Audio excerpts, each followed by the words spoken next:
Welcome to Tennis 2020 Real Talk, real people, real life. I want to thank Austin Tennis Academy for making it possible for us to do this broadcast and for EKH Media for producing this broadcast. Today, we're going back and we're checking back in with the folks at SotoTennis Academy in Soto Grande, Spain. Dan Kiernan, who we spoke with at the very beginning when they were just starting their lockdown and we were still in free run. And today we're also talking to Mike Kelly. And if you watched that episode, you'll remember that Dan was talking about the yeoman's work that his entire staff, but particularly his fitness staff, was doing.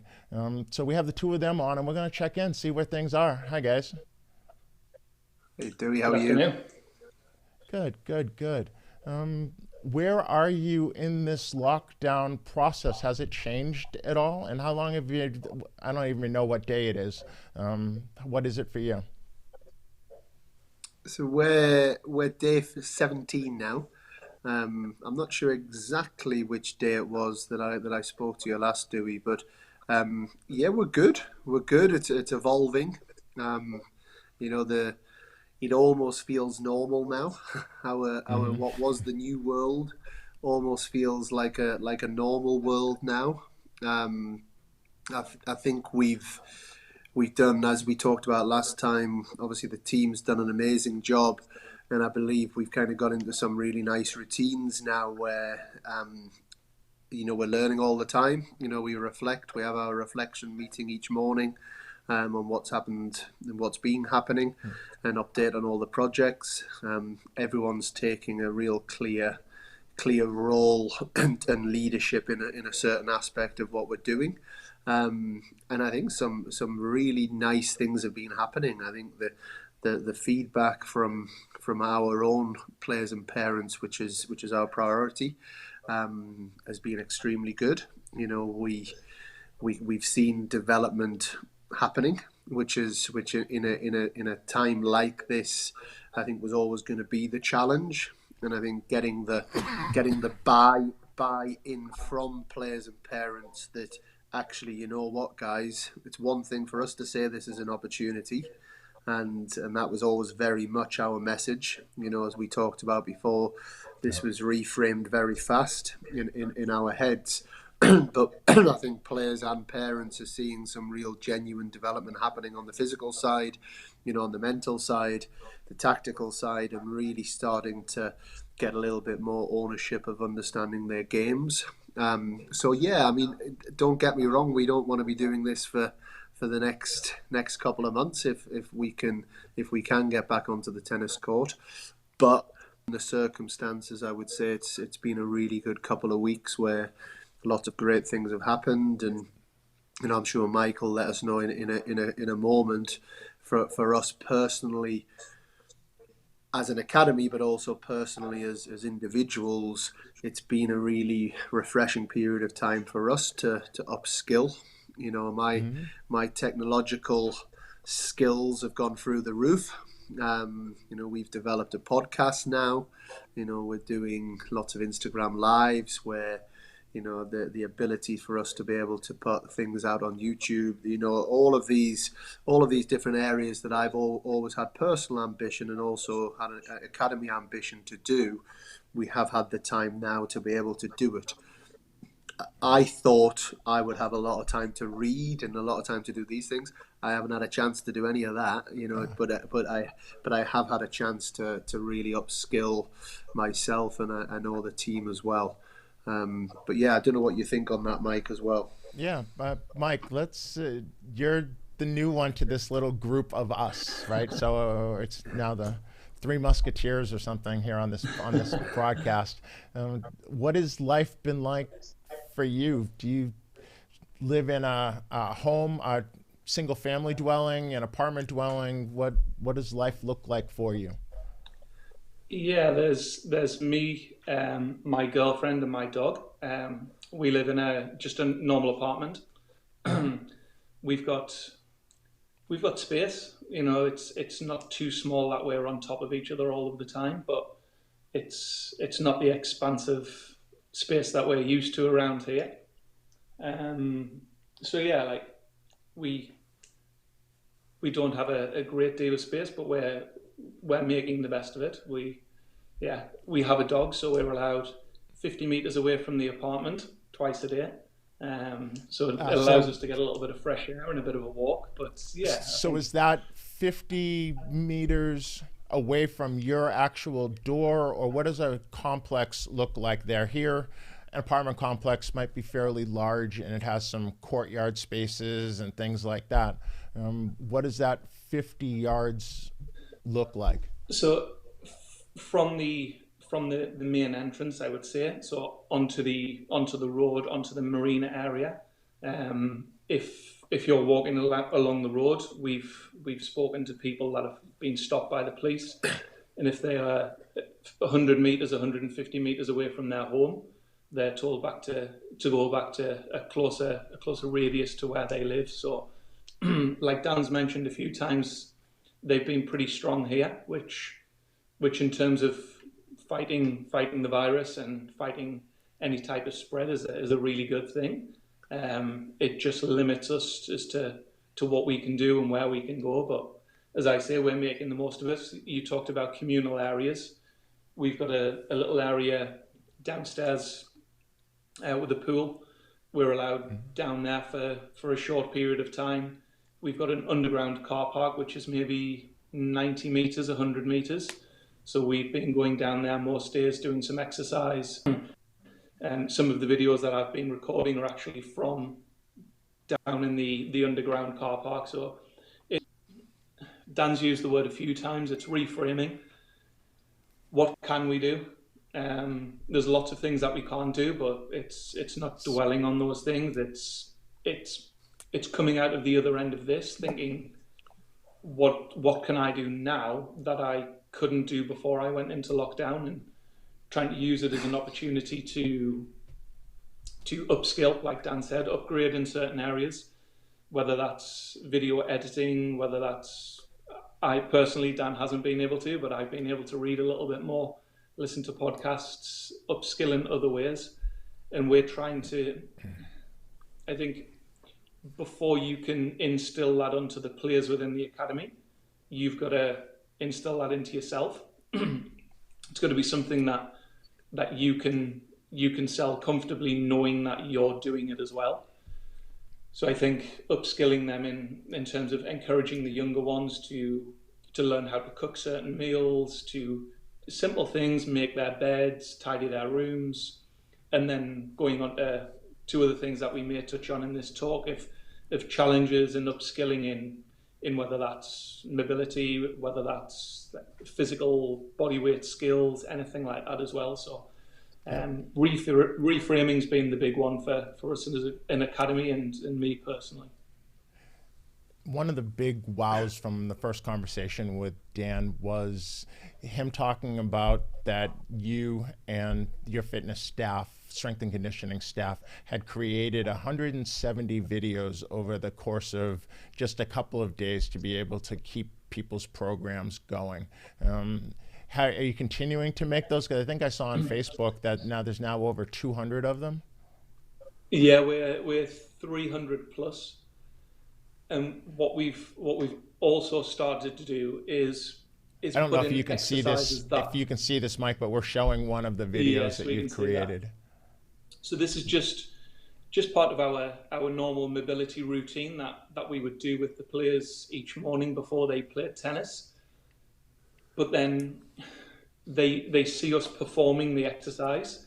They don't see a name on a sheet of paper each morning. So now that we're sending electronic programs through, they are now seeing names on a piece of paper, which sometimes can look a little bit different. They can be daunted by just seeing a name. So to take any confusion out, and again, to come out of this side of lockdown, or the other side, sorry, of lockdown in a better place, we've now got 300 plus videos already recorded, already in our library, and with the intention of when we do go back to work, is developing that even further. So doing exercises within the gym. So all of these exercises that we've done so far are just body weight exercises. There's no equipment. There's no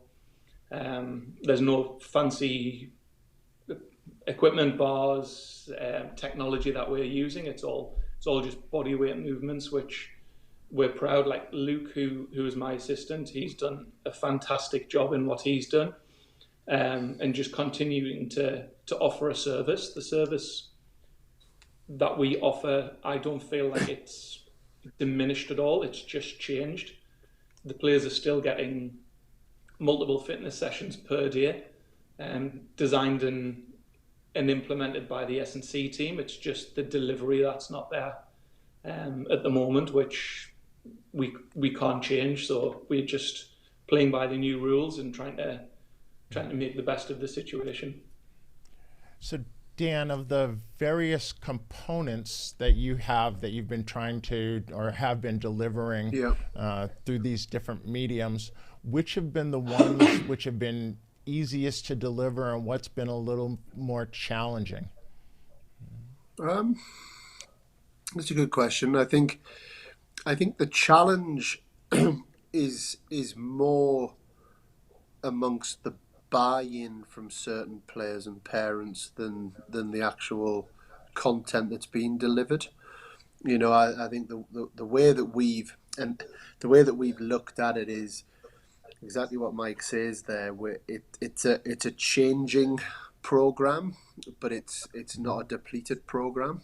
You know, and what we've looked at is the contact time that we have with our players on the tennis court and the contact time that we have with our players in the gym, and we've created a different program within that. So like Mike's saying, it's still very individualized. The physical programs are still being very much created and prescribed to suit each individual.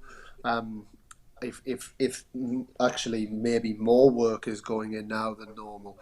In terms of on the tennis side, we've developed tactical lessons, we've developed tactical projects that the players have had to do, and then alongside each of those tactical lessons and projects, we then do Zoom calls with the players, so that they're being taken through the detail.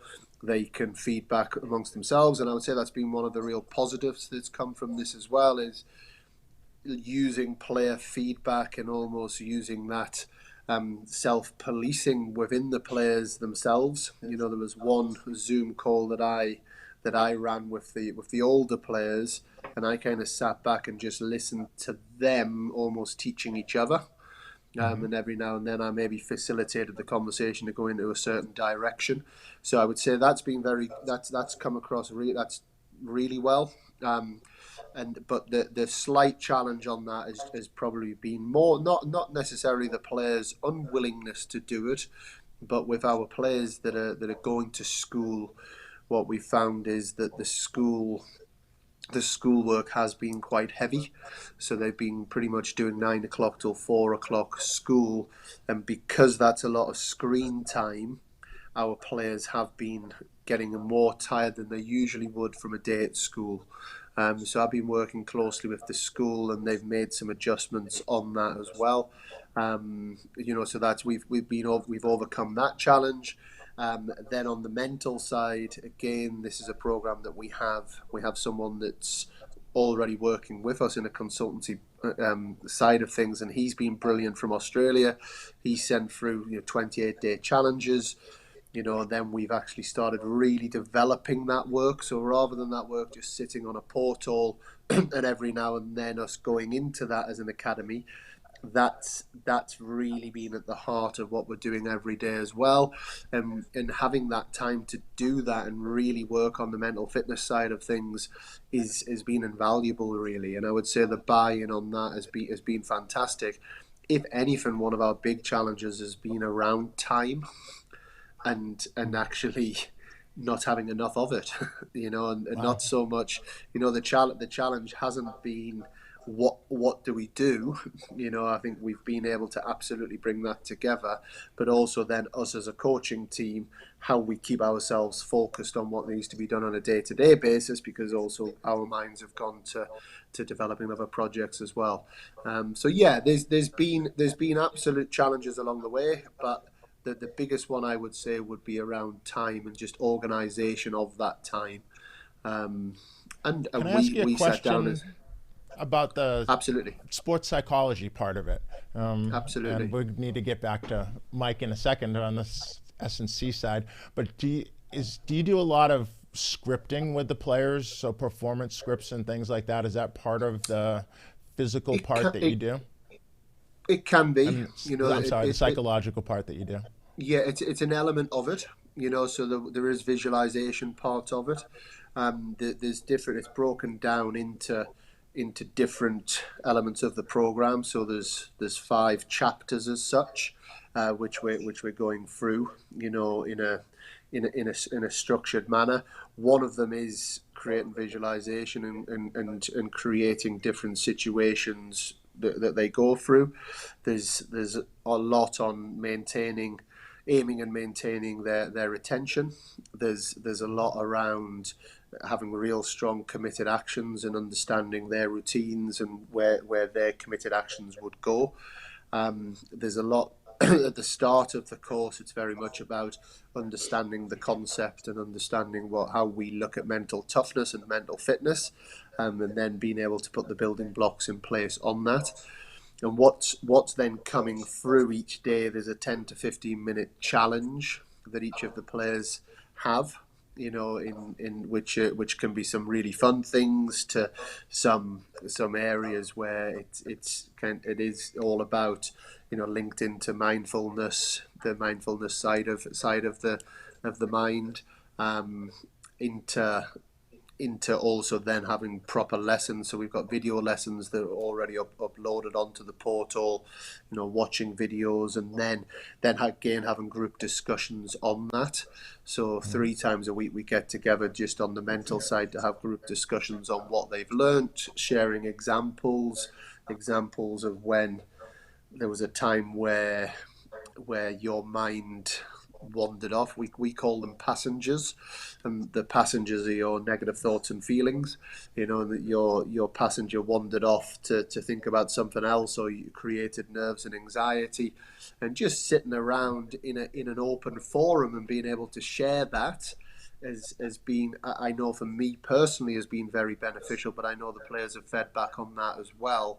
You know, hearing that, I guess one of the big things in sports psychology is the ability to normalize, and just actually hearing other people's stories can really normalize some of your feelings, you know, which is going to help them long term as well. So those that have really committed to that program would have made some really big strides into, like I say, we call it mental fitness, and that is, as we all know, is invaluable in the sport of tennis. So there's lots more to go on that. We're not getting close to running out of content, you know, and we can just keep on just going down the different layers of the onion, as you know, peel a bit of the onion back, and then there's another layer, and we'll get a little bit deeper into all the areas. So yeah, I really do hope the players can see the value in it.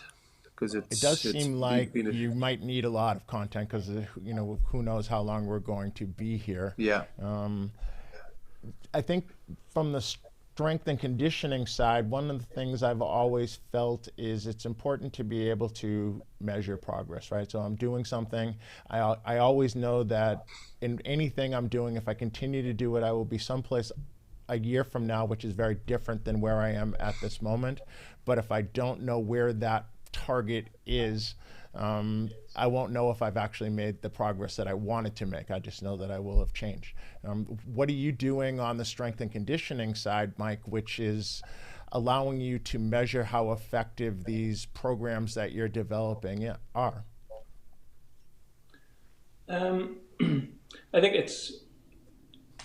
it's depending on the athlete themselves. Like each player within the academy still has their own individualized goals and training schedule. So some might have the aim to maintain flexibility over this period. Some may want to try and improve their landing mechanics. And I think without being able to physically test them, we can talk to the players each day. There are ways that we could test them from afar. And it's it's probably something that we will get to, depending on how long we are in lockdown. I think Dan talked about buy-in and motivation, and I think if we just give them programs constantly with progression in them, there's going to be a time where, like you say, it gets to a point and you say, like, am I actually getting anywhere? And I think the players staying in constant contact. We do like screening videos and things like that. So we've got part of the online videos resource that we've created is some mobility screening exercises. So if we can get a player to perform an overhead squat or a shoulder test or something like that, and we can physically show them the progress that they're making over this period, then I think that will go a long way into their buy-in of what they're doing through this period. I do think it's a massive thing and a definite barrier that we're going to come across based on how long we're going to be in lockdown. I think the longer we're here, the more challenges like that we will get through. And I'm sure you're confident. You're confident that the people are going to move forward, right? You've set a program. You know that if you follow this program, the players will move forward.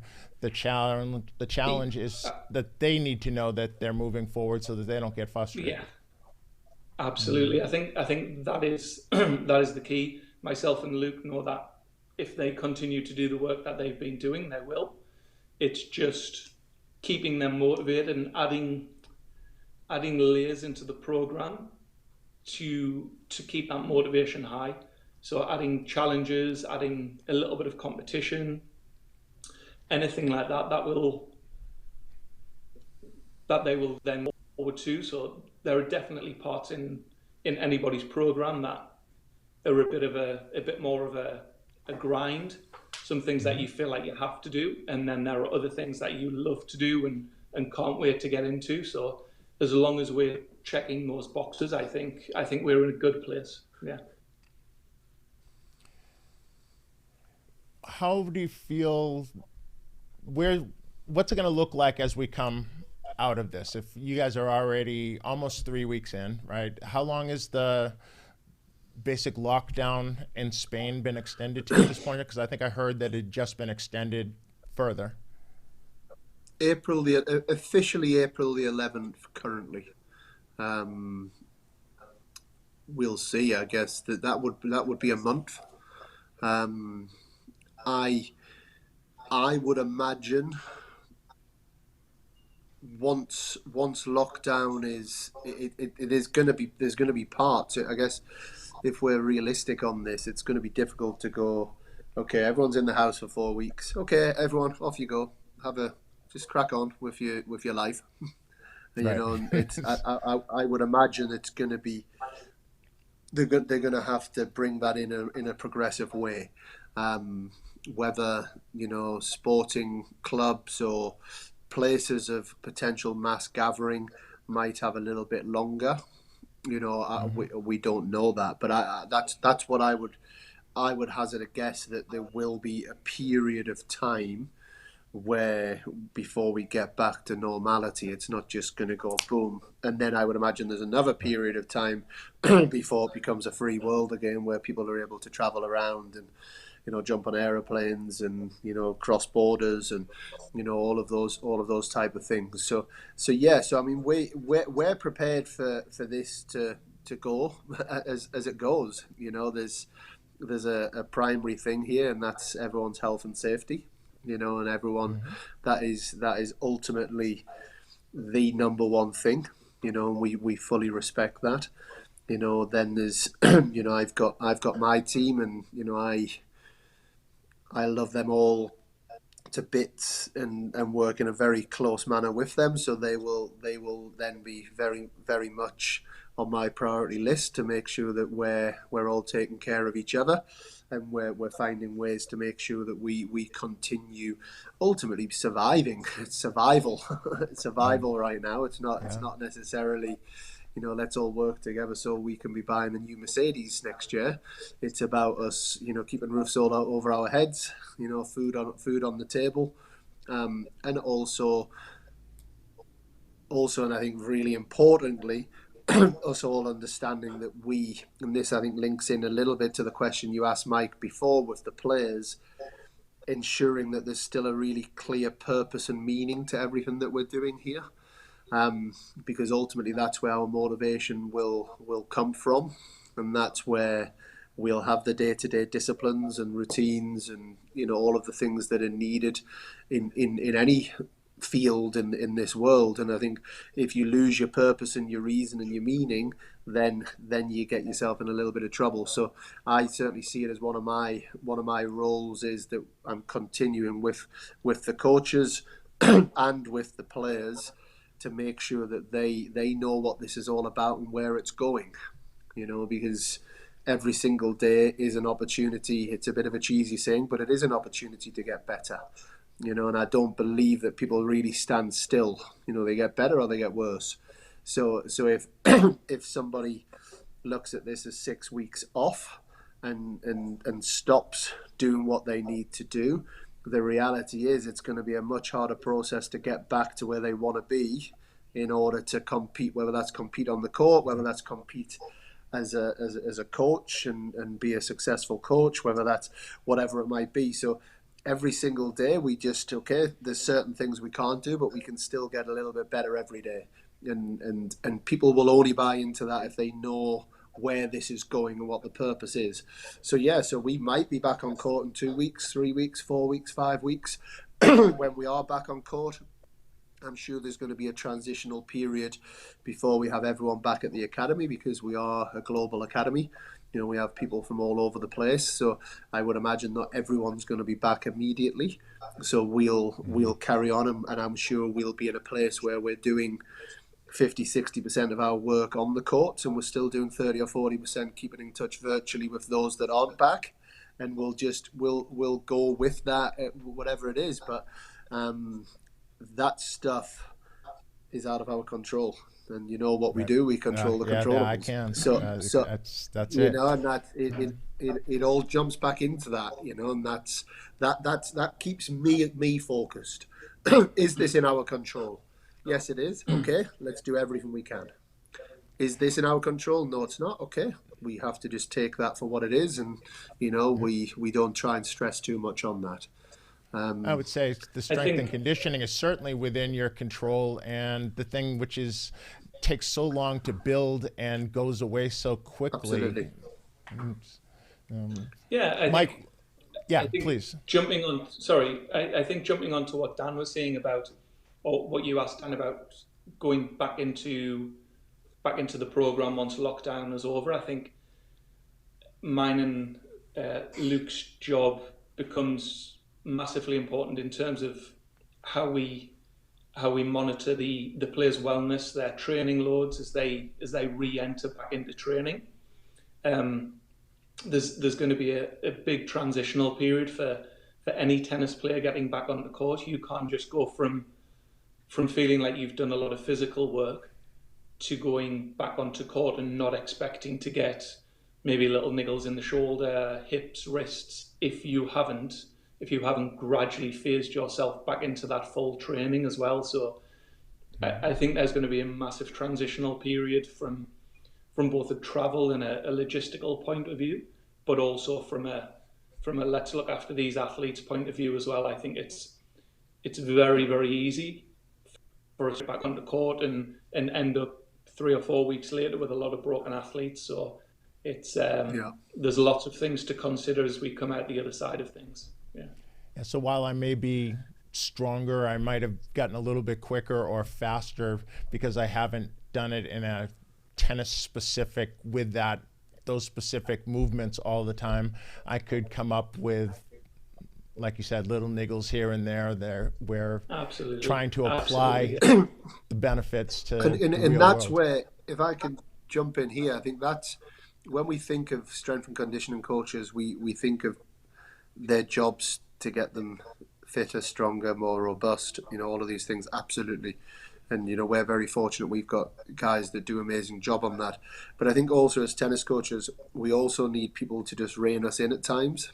And I think that's certainly how Mike knows he has free rein on that, and Luke does, because as tennis coaches, we do tend to just get a bit excited and go, right, we've got them on court, let's get them hitting balls, let's get them doing this, let's get them doing that, let's do this number of hours, this number of, yeah, great, fantastic. And Mike knows this, and I'll certainly he'll be my eyes on this, and we'll be listening to him. We do have to phase the athletes back in, without a shadow of a doubt. Now, what I would say on that, if there is any athletes listening to this, that phased approach is much more difficult if you come back looking like a chocolate cake, than if you've taken care of your general fitness to the point where you're still in good condition. Yes, there's a transition into being conditioned and ready to be a tennis player, and the rigors of what the tennis court's going to bring. And I think there'll be a natural. I got asked this question yesterday, I think, on an Instagram live. How long will it take for the tennis players to be ready to compete? And I think, okay, yes, at the push, maybe 2 or 3 weeks, you could get somebody ready if they come back in very good condition. However, I think the reality is there's going to be a period where we've got players back on the practice court, and there's going to be a fair amount of time between that and when the competitions are up and open anyway. So I think there's going to be. I don't see this being. The back tournaments are starting in 10 days, and because the players will get anxious, if they've not competed for 3, 4, 5 months, and they're like, all of a sudden there's a tournament. Come on, coach, let me back on the court. If that did happen, then we've got to really pull them back a little bit. But I would imagine that there's going to be a 4, 5, 6 week window, at least, where players are back on the courts and they can go through that. The other thing that I would say on that is, for tennis coaches, if we have a fit athlete and we've got them then through that period, we can then work on their games a lot quicker than having to spend 4 or 5 weeks to get them back up to speed. So if you sat on your backside right now, get up. Yeah. So you're talking about, for the athletes that you work with, even if the tournament structure were to start back up right away as soon as people can get back out, and that's probably a worldwide thing, right? Because how are you going to award points to somebody if their country, for some people, but some countries still aren't open and they can't. So there's a whole, everything has to almost be open, right? But if everything were to open up at the same time, you wouldn't have your athletes compete for that 4 or 5 week period while you phase them back in. Is that what you're saying? Yeah, I think when we would obviously sit and have proper discussions, and I think each athlete would be looked at differently, because we will, as much as good as the guys' job that they're doing, there will be some that come back that aren't in as good condition as others. There'll be some that have absolutely stuck to everything. They're putting the right fuel into their bodies. They'll completely be taken care. And we're talking about from a body, but we also have the mind here. We need kind of mentally healthy and mentally fit athletes coming back as well. So we would have those discussions. But no, I mean, I would see it difficult for someone to come back and be competing within 2 weeks, as an example. If someone's in amazing shape, absolutely fantastic shape, and actually some of our guys are still hitting some tennis balls. So this is where every situation is a little bit different. Those guys that are still able to get on the local park court, we actually have a couple of players that have courts in their houses, which is a very fortunate position to be in. Situation. Right. So there will be some players that are in. We have to look at this very individualized. But I think the message for me is this is not, to any athletes listening, this is not a time to just completely switch off, and because then the job to get yourself back going again is all the more difficult. There's a lot to think about. I saw someone who was competing at the challenger level, who I know was responding to one of the main tour players who was thinking how different it would be if tennis comes back without fans. And this person at the challenger levels responded, "You would just be playing like I play all the time, right?" There's very few, if anybody, watching. It was his dad, wasn't it? It was his dad that sent the message. Yeah, it could be. I saw the message. Yeah, it was good. It was good. But there's a whole psychological, if you're playing and you're that Nadal, Federer, Serena Williams, and you're used to bringing the crowd on your side and those momentum shifts, and now all of a sudden it looks like the first round of, I hate to use the, Wuhan, but where there's hardly anybody there. That's a different world, and that might be what sports is all about for a while.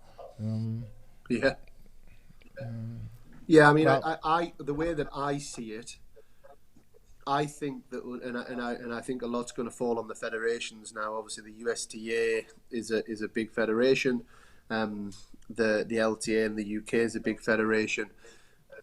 I would say there's going to be some national level events first. You would think, before they open the ITF circuit for the juniors and also for the futures, and then ATP Challenger, and then ATP Tour. That would be my trying to think with a sensible head, that would be the earliest competition, and then from there, because the ITF have to be really careful here, because these tennis players get quite desperate. The ITF Futures Circuit's quite a dark world, and I would imagine a large percentage of players, if they see that tournaments are on, they'd almost see it as they have no choice but to go and play these tournaments. So the ITF need to be really clear. That's the junior level also. That's every level. And the junior level as well. So there's a real risk associated whereas if we're talking about ATP WTA, there is going to be different way. I mean, they're talking about the Premier League in England right now, and this is a serious discussion that's been had, that they will finish the Premier League season and the teams will be in their own lockdowns, and then what they'll do is they'll have two arenas without anybody watching, that they'll be playing 3 matches a week, and they'll just bring the players in, play the matches, leave, go back to their lockdowns. So they're talking about doing these sort of things. Now, I'm not a medical expert. I would imagine even when I read that, I thought, well, that seems like that could be dangerous. But that's at the higher level, you have the money to be able to at least take some of these steps.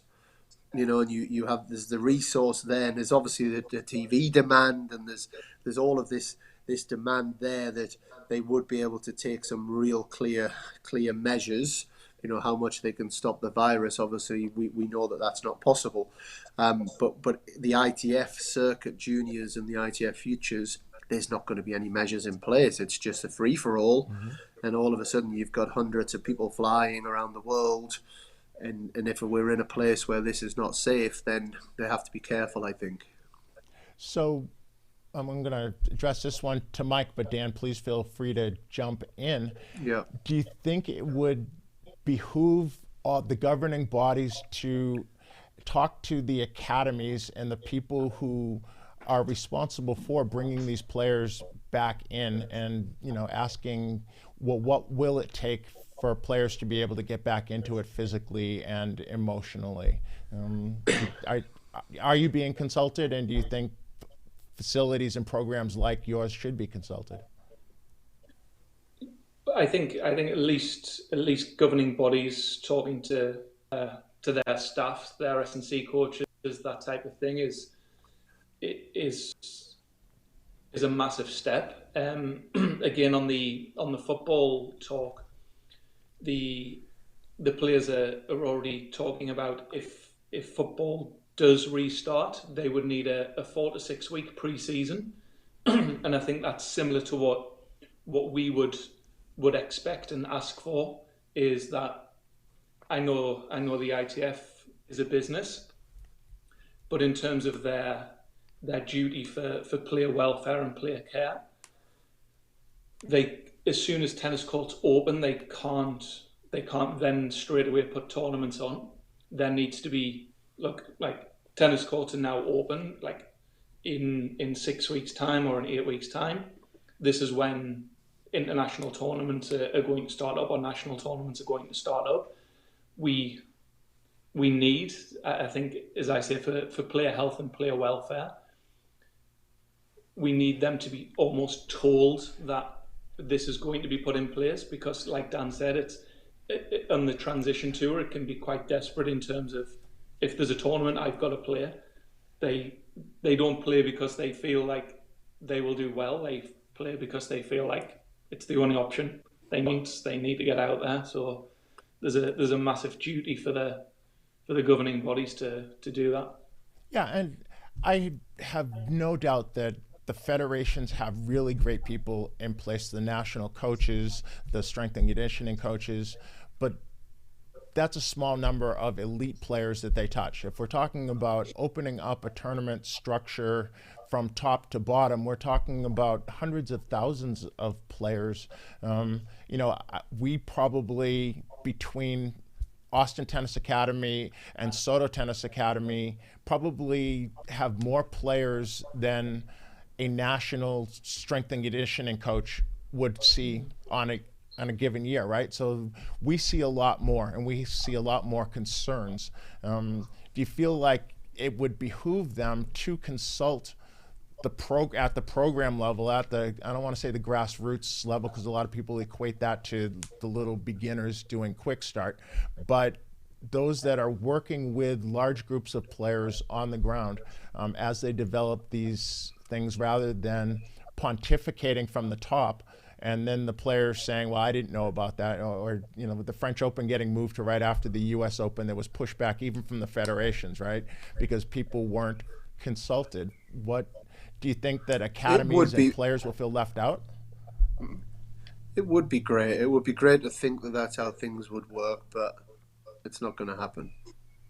It's unfortunately not to, is the reality. I mean, I spoke about this a couple of weeks ago with you, Dewey.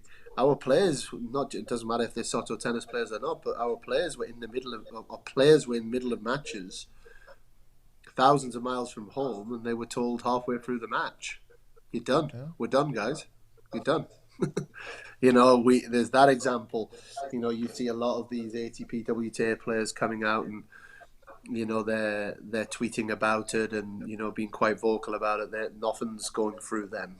So I think, but then to give the other side of the argument, if we're sitting here as the ITF, we don't know. There's also a greater power than us. That we're almost waiting for these messages to be sent to us, and I think it's such a different experience for so many people. It's hard to, because if you make decisions and you cancel things too early, and then all of a sudden, for some reason, the world clears, then you look stupid. If you cancel too late, so you've almost got to give it the chance.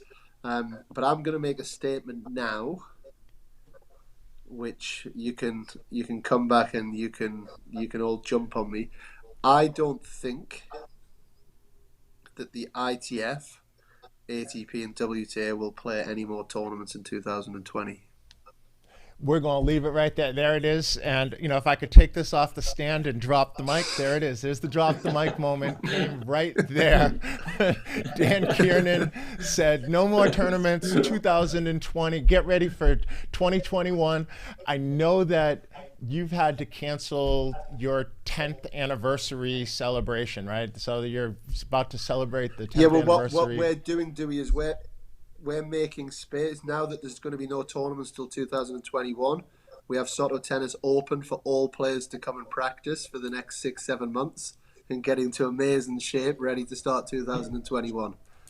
And if you got to train in the heat, and we're ready for it by summer, come on to Texas. I think that, that there's a little growing romance between Texas and Soto Grande. We'll share the world. Yeah. Well, thank you guys. This was a long one, and we probably could have kept going for twice this long. But I want to let you get back to the great programming that you guys are providing for the players there. This has been good to connect again, Dewey. Thanks for having us. Cheers, Dewey. Thank you very much. You're welcome, Mike. So here we are, Tennis 2020, real talk, real life, real people. Got a lot today, and I just want to say thank you for, thank you all for helping us feel connected in this time when it's real easy to feel isolated. Stay safe, stay well. Make sure you wash your hands and turn off the water while you're washing it to save it. I said this a week ago, and I've gotten chastised a couple times at home because I leave the water running, and I generally do that too much. So don't do what I do what I say. At least that's what I do with my kids. I say, do what I say, not what I do. Until next time, this has been Tennis 2020. I'm Dewey Evans. Have a blessed day.